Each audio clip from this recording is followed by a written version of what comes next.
Hello and welcome to the very first episode of MBC News, our live show that reports what's happening around the world right here from Manhasset. I'm Ryan Capruso. And I'm Lucien Samisian, and we're here to make sure you're well informed of what's going on in the world. As I'm sure you've heard by now, the famous City of Love is under attack by bedbugs.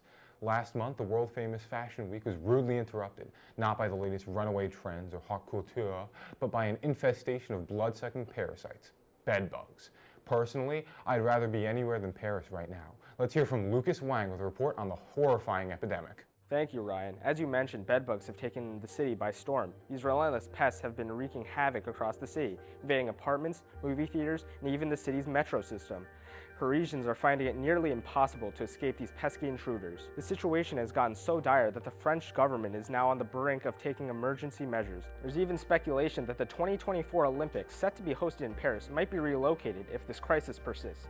Known for its glamour and charm, Paris is now grappling with a very unglamorous problem.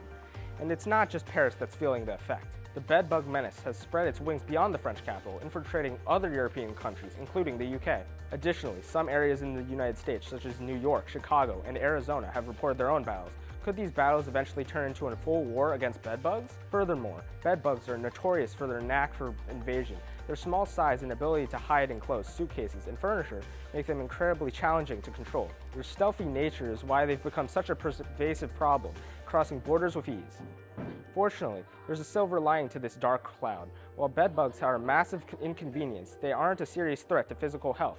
Unlike other pests like mosquitoes, they don't transmit diseases, but the mental and emotional toll that they take on their victims can be substantial. So the battle against these tiny yet tenacious parasites continues. Parisians are anxiously awaiting government intervention, while cities worldwide brace themselves for the possibility of their own bedbug invasion. It's a stark reminder that even in the midst of fashion shows and grand events, nature's creatures can disrupt the best laid plans.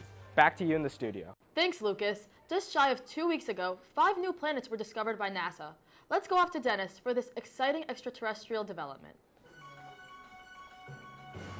Hey there, Dennis here.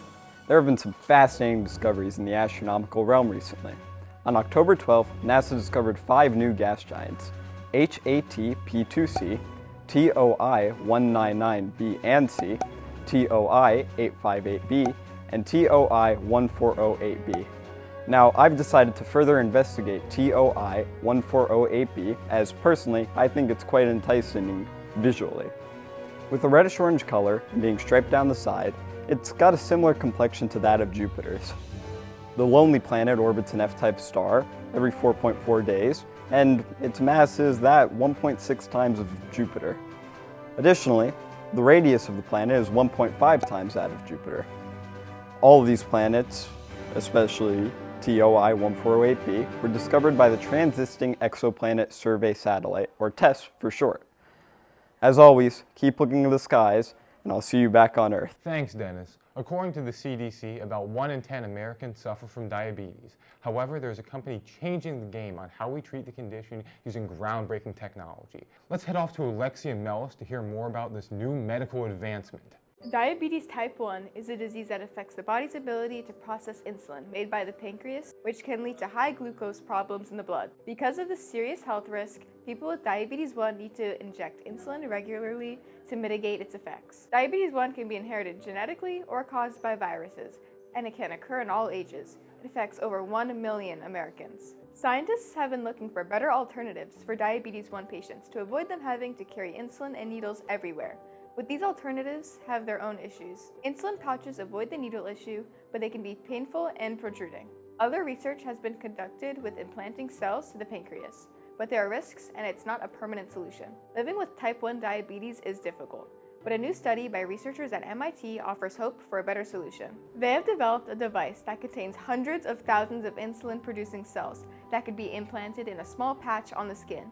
It is different from other pouches because it has an electronic device that generates oxygen for the cells by splitting natural water found in the body. The device is able to support the cells for long periods of time this way. Because it is self-sustaining, it would allow the user to go through their life as normal without having to worry about blood sugar levels. Researchers even believe this technology could be used to cure other diseases, but that will require further testing. This quarter-sized device has been tested in diabetic mice and shows promising signs of success. Researchers plan to increase the size of the device device for testing in larger animals until it is ready to be tested on humans. If this technology is successful, it could end diabetes 1 as we know it. Back to you in the studio. Thanks, Alexia. That's all we have for today's episode. Make sure to keep an eye out for future MBC News episodes. I'm Lucy Samisian. And I'm Ryan Capruso. Thanks for watching.